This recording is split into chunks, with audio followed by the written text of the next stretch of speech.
Pelo sinal da Santa Cruz, livrai-nos Deus, nosso Senhor, dos nossos inimigos. Em nome do Pai, do Filho e do Espírito Santo. Amém. Meu Senhor e meu Deus, creio firmemente que estás aqui, que me vês, que me ouves. Adoro-te com profunda reverência. Peço-te perdão dos meus pecados e graça para fazer com fruto este tempo de oração. Minha Mãe Imaculada, São José, meu Pai e Senhor, meu anjo da guarda, intercedei por mim.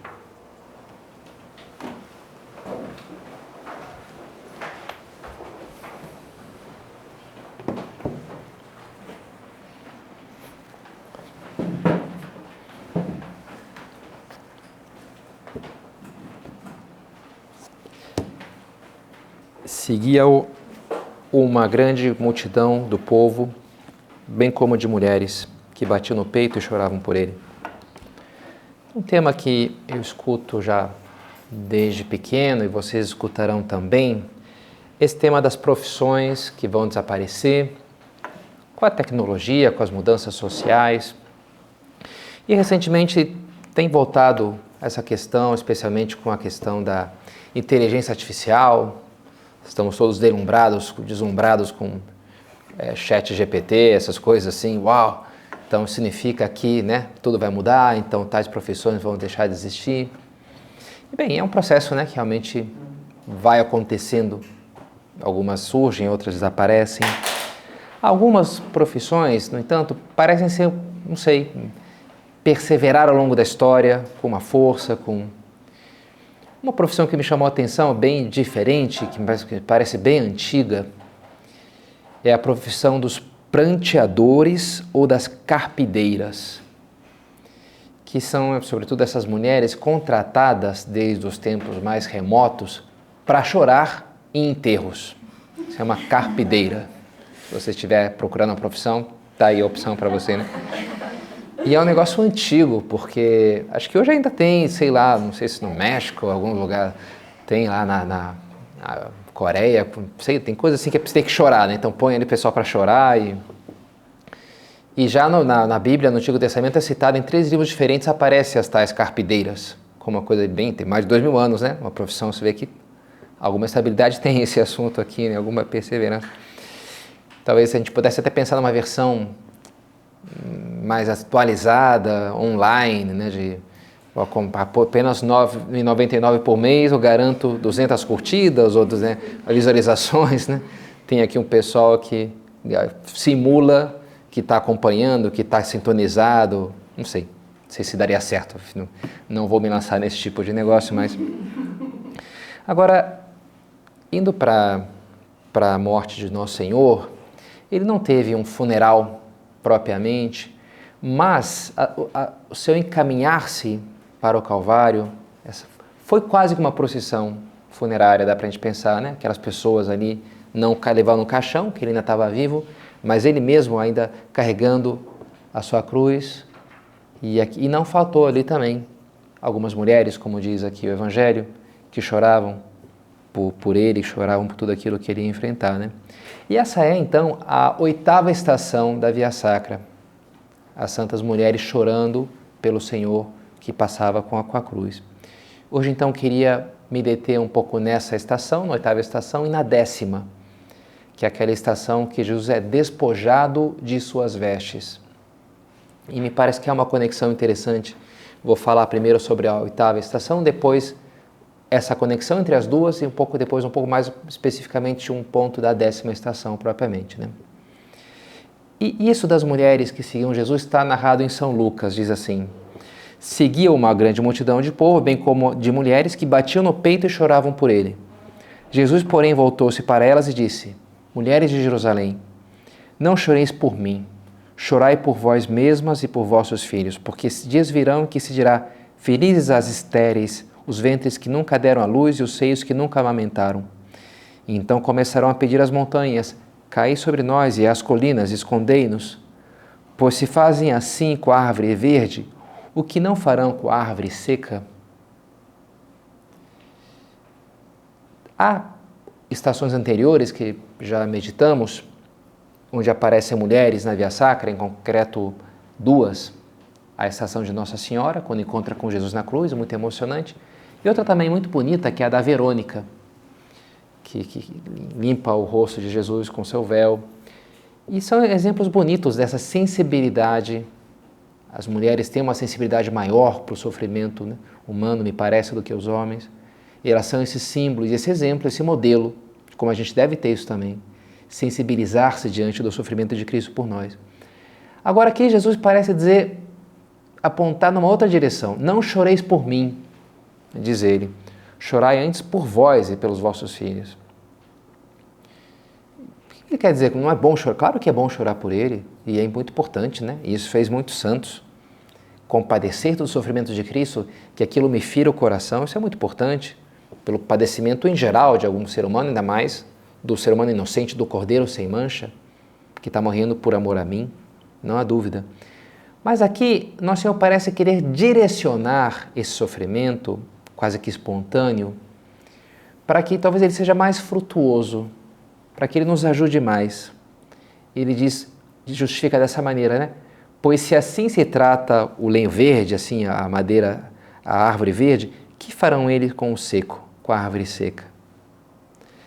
Parece dizer para aquelas mulheres e para nós, olha, vocês não devem chorar só por esse evento, que aconteceu aqui uma coisa ruim, tal pessoa está sofrendo, eu sofro por isso. Não uma coisa só pontual, mas vocês talvez devessem sofrer, seria mais importante, ir na raiz da coisa, o porquê.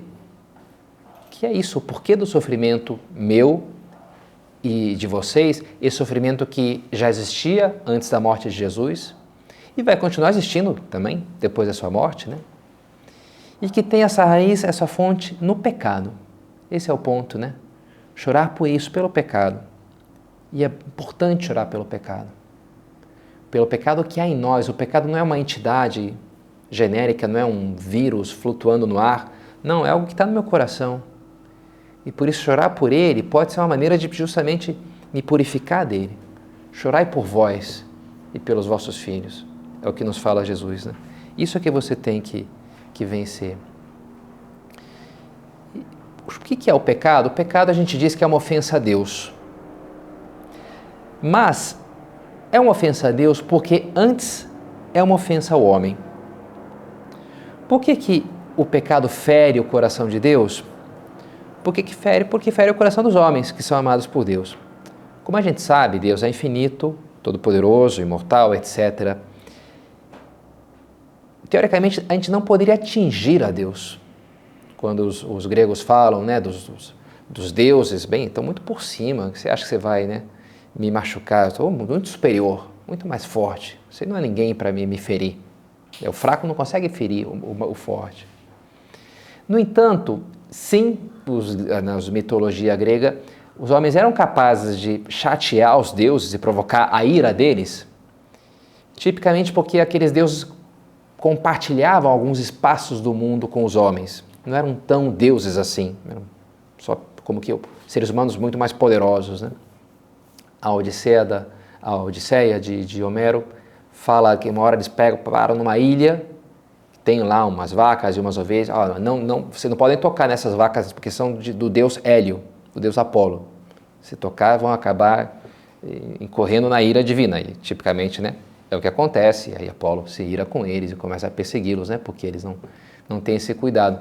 Você pisou no pé, pisou no calo de tal deus, de tal deusa, isso é um problema. Claro que Deus não tem ovelhas e vacas que eu vou roubar dele, eu vou pegar para mim, e ele ficou chateado, né? Eu não posso atingi-lo dessa maneira, mas eu posso atingi-lo naquilo que ele mais ama, que sou eu mesmo, né? Que são as pessoas, que são os nossos corações. A única coisa que aproxima Deus de nós não é que ele usa o mesmo recurso que eu uso, eu vou pegar o meu dinheiro, vou dar para ele, o meu tempo, eu estou ocupando aqui esse espaço de Deus. Não tem como. Mas o que eu atinge é atingindo a mim mesmo, porque sim, ele quis se tornar vulnerável pelo seu amor a nós. Quem ama se torna vulnerável. Deus se tornou vulnerável porque nos ama. E por isso eu sou capaz de feri-lo, ferindo a mim mesmo, ferindo aquelas pessoas que ele ama. E é importante se dar conta disso, né? Para que eu chore por isso, pela origem da coisa, por estar ferindo a mim mesmo, estar ferindo as pessoas, pelo mal que eu produzo com as minhas ações. Chorai por vós mesmos, pelos vossos filhos. Ah, mas eu não sei, padre, eu não apoio nenhuma guerra, eu nunca roubei ninguém. Será que chorar mesmo pelos meus pecados, será que não é algo um pouco exagerado? Não sei, não consigo sentir a vontade de chorar por isso. Olha, é todo um processo, né? É um processo de crescimento, de amadurecimento espiritual. Talvez a gente pense que os nossos pecados, não sei, são coisas leves ou... Mas olha, se a gente for pensar, talvez não seja tão leve assim. Não sei, por exemplo, um conselho que a gente pode ter dado para uma amiga que talvez complicou a vida dela, a vida amorosa dela, não sei, e aquilo se perpetuou em sofrimentos de décadas, até para os filhos dela, não sei, né? Ou, não sei, uma pessoa que acessa pornografia, ah, não, é só uma coisinha aqui, não... Olha, mas é esses cliques, essa tensão que vai se somando a outros 200 mil naquele mesmo dia, não sei, né? E que vai promover o abuso de mulheres e toda uma indústria que maltrata as pessoas de uma maneira terrível, né? Estraga vidas e acaba com elas de uma maneira, com uma promessa de dinheiro fácil, porque tem esse dinheiro disponível, porque tem interesse, o interesse gera dinheiro. E aí, às vezes eu clicando ali, eu estou incorporando isso. O caso extremo é, não sei, né? Uma pessoa viciada em drogas, da classe média, sempre lá no Rio de Janeiro era uma realidade muito presente, essa coisa dos morros e da violência incrível que há lá, né? Isso, bem, de onde vem a raiz da coisa? Vem daqueles que compram lá, né, as drogas e da classe média que estão financiando, porque tem um dinheiro violento aquilo, os fuzis todos, né, porque tem alguém pagando por aquilo. Que se acha, não tem nada a ver com isso? Não, claro que você tem, você é o grande culpado. Importante, a gente tem uma facilidade muito grande de pensar, não, as minhas ações é só uma coisinha, os nossos pecados, os dos outros é um negócio sério, mas o meu, é bom que a gente cresça, que a gente entenda, não, minhas ações têm consequências que geram sofrimento em mim, nas pessoas à minha volta. Claro que pensar isso pode ser um pouco desagradável, um pouco sombrio, mas é uma tristeza boa, São Paulo diz, né?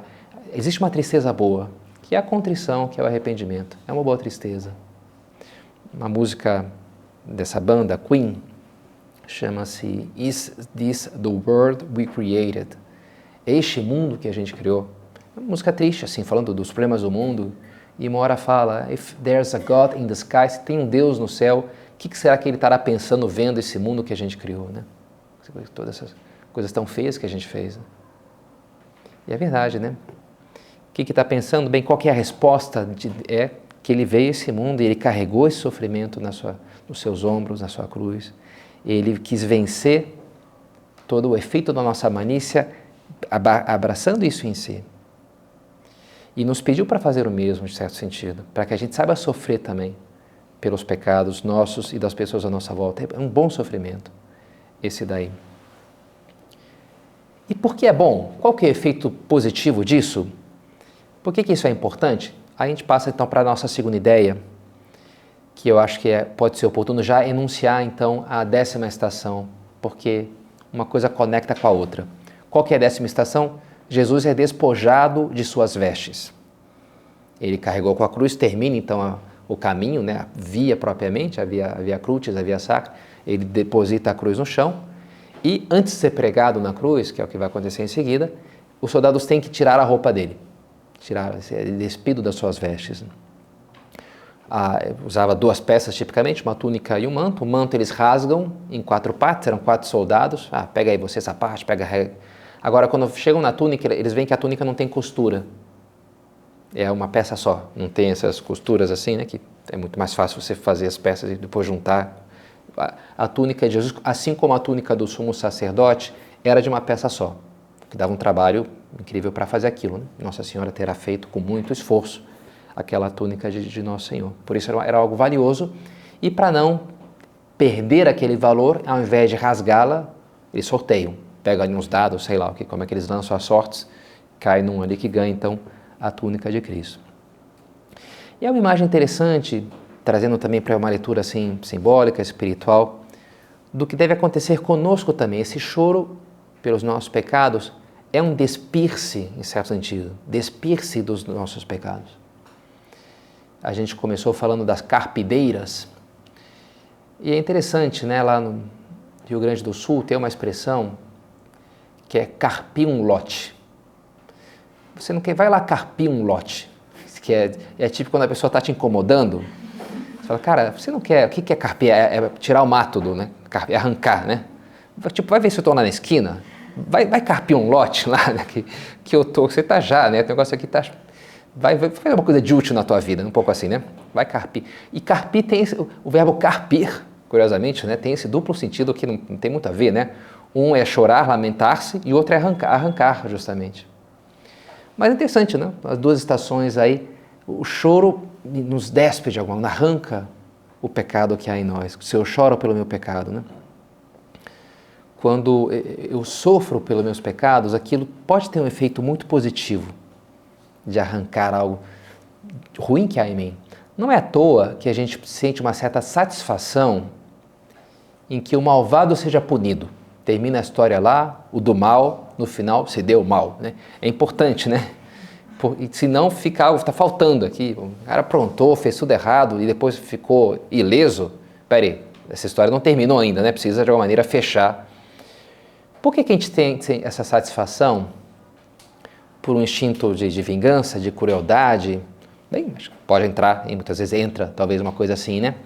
Mas me parece que tem algo também de razoável e de nobre, de entender que o castigo tem a sua função.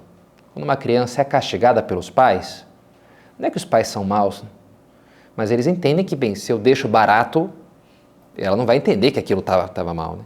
Então ela precisa sofrer, em certo sentido, a consequência da sua ação nefasta, do seu falta de bom comportamento. Agora, é verdade também que não necessariamente o sofrer por sofrer nos purifica dos nossos pecados. Assim como uma criança que é posta em castigo, aquilo pode ser bom para ela, mas pode ser que não seja, né? Pode ser que ela se feche, porque ficou de castigo sem o videogame, ou sei lá, sem poder comer a sobremesa, e por uma questão de orgulho, de não acreditar no amor dos seus pais, ela se feche naquilo com raiva e fala, não, porque eu estou sofrendo porque os meus pais são maus. Seria uma pena, mas pode se dar isso, né?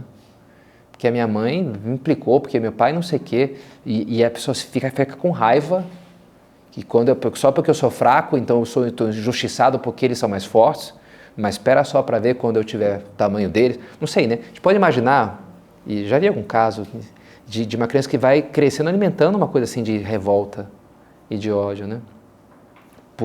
Porque não se deixou quebrar o próprio orgulho, porque não quis admitir que eu errei, falar assim, a culpa é minha. Não, a culpa não é minha, não. A culpa é do meu pai, que é mau, a culpa é da minha mãe. E bem, é uma pena, né, pensar que algo assim pudesse ocorrer numa criança, mas algo disso ocorre na nossa alma, essa batalha existe no nosso coração. Diante dos problemas, dos sofrimentos da vida, é um drama que a gente enfrenta, é uma decisão que a gente tem que tomar. Por que esse negócio? Por que esse problema? Por que eu tinha que ter essa doença agora? Por que eu fui reprovado aqui? Por que essa humilhação? E a gente pode adotar a postura do orgulho fechado e da revolta com o mundo, com Deus. E às vezes ocorre, né? A pessoa perde até a fé diante de uma dor, de um sofrimento grande. Agora ela pode adotar a outra postura, que é talvez não entender o porquê daquilo tudo, mas ter uma atitude de humildade, de humilde confiança na misericórdia de Deus. De saber que eu tenho os meus pecados, que eu tenho os meus erros, preciso me purificar, e eu confio que se Deus permitir isso daqui, de alguma maneira é para o meu bem. Pode ter um efeito positivo. É aquilo que quer me ajudar. E ao invés de me esmagar o sofrimento, aquela situação difícil, pelo contrário, né? Me purifica, me despe de algo que não sou eu, de algo ruim que há em mim. Isso é que a gente precisa ter esse espírito de que o sofrimento se torne penitência, que é isso, me purifica do meu pecado. Eu entendo que eu preciso me compensar pelos meus erros.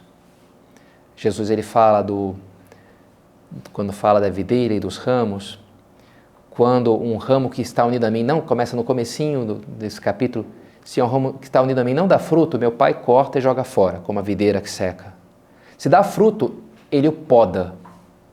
e parece que faz a mesma coisa com independência da fruta ou não, ele corta.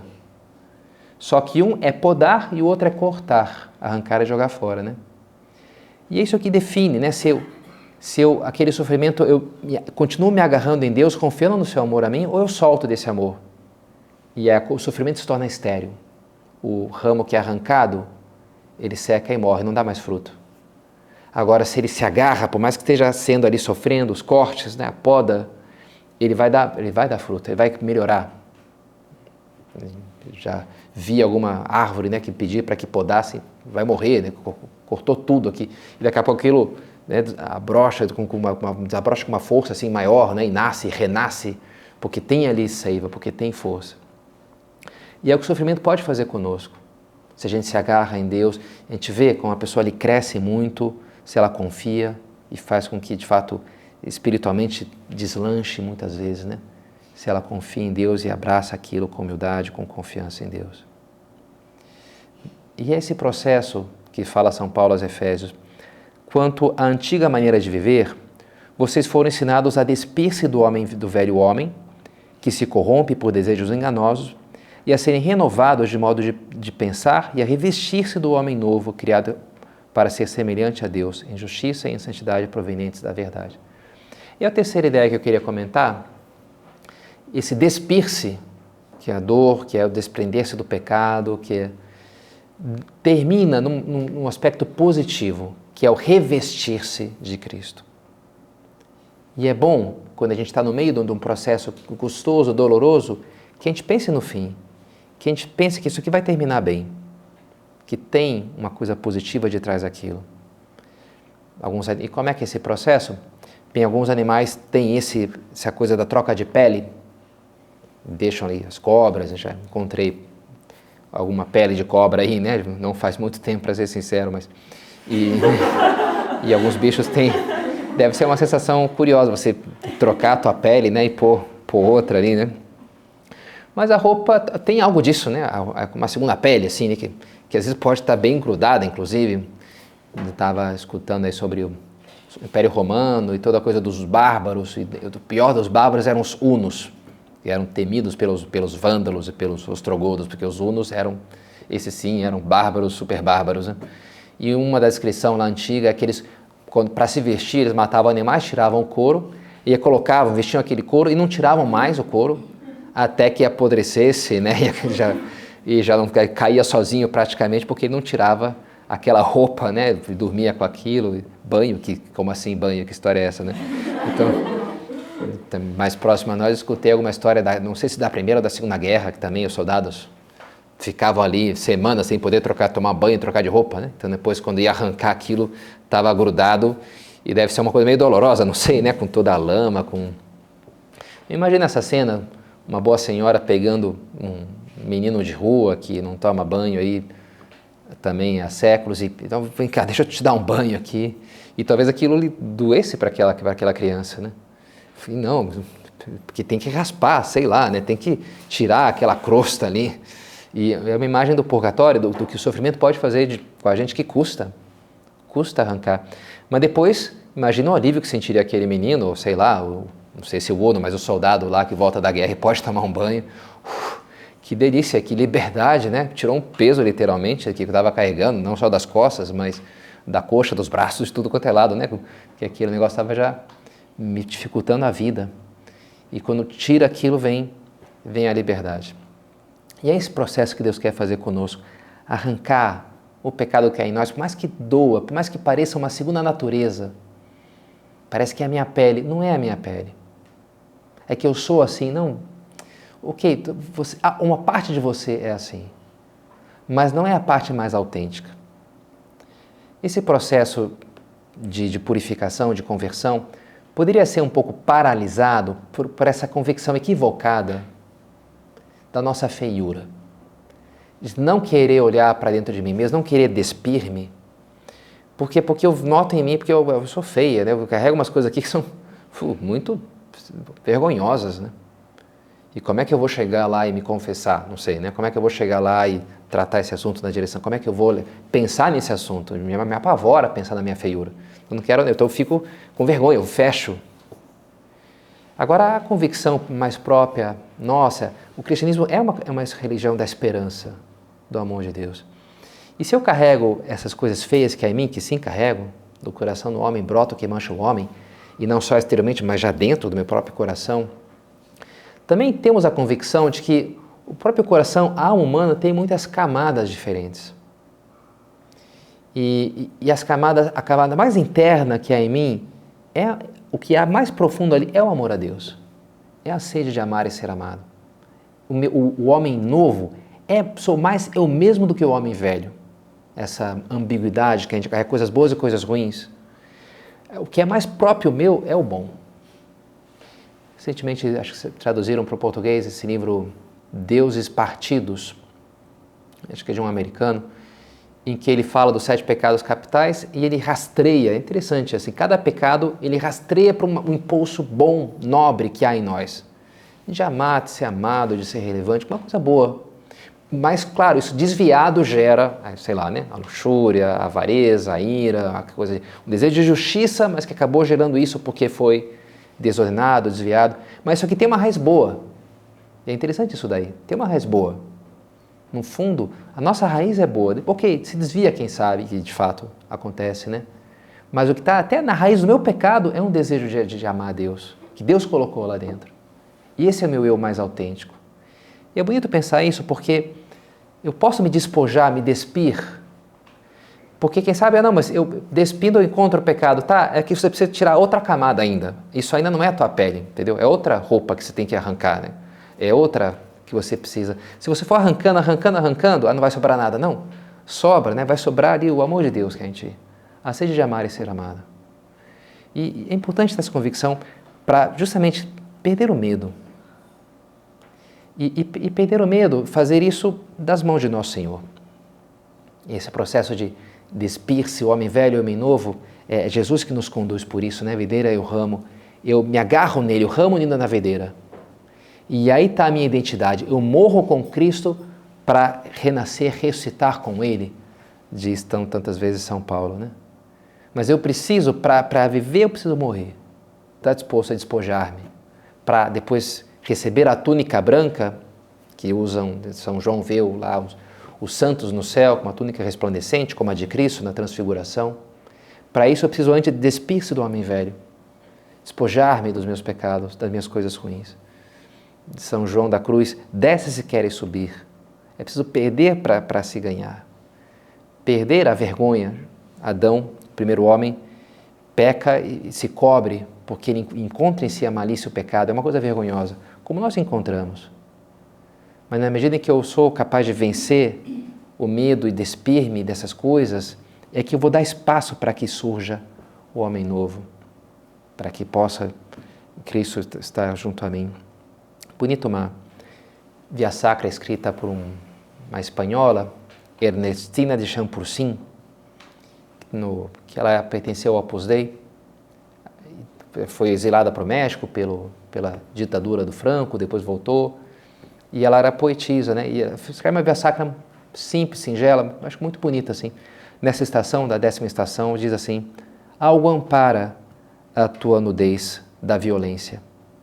É uma oração dirigida diretamente a Cristo, Cristo como que nu, né? Despojado das suas vestes. Algo ampara, não expõe. Te levanta sobre todos como um raio de luz, como um feixe intacto de segredos resplandores secretos. Estou traduzindo aqui on the fly, vamos ver se não me complico mais. Tua pureza irradia a tua brancura entre a sujeira, a traição e as mesquinhezes. Te levantas como uma tocha, iluminando o caminho para aqueles que querem ainda seguir-te.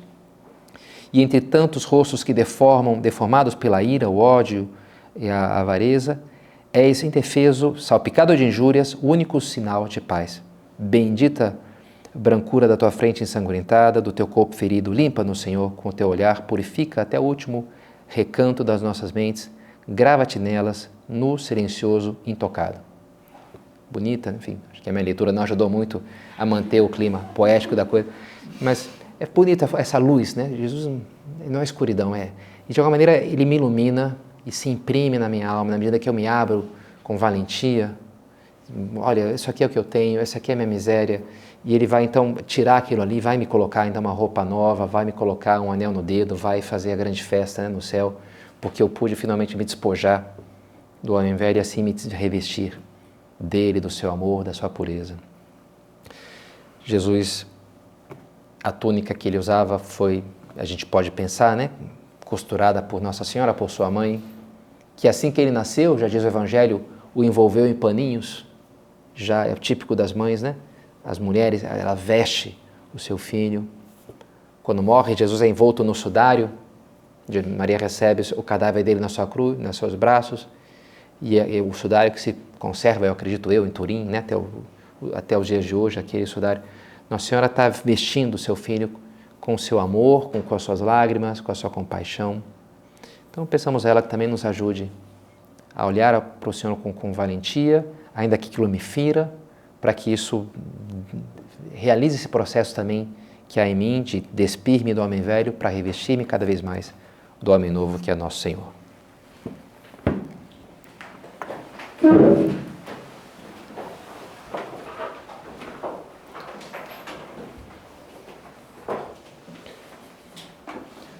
Dou-te graças, meu Deus, pelos bons propósitos, afetos e inspirações que me comunicaste nessa meditação. Peço-te ajuda para os pôr em prática. Minha Mãe Imaculada, São José, meu Pai e Senhor, meu anjo da guarda, intercedei por mim.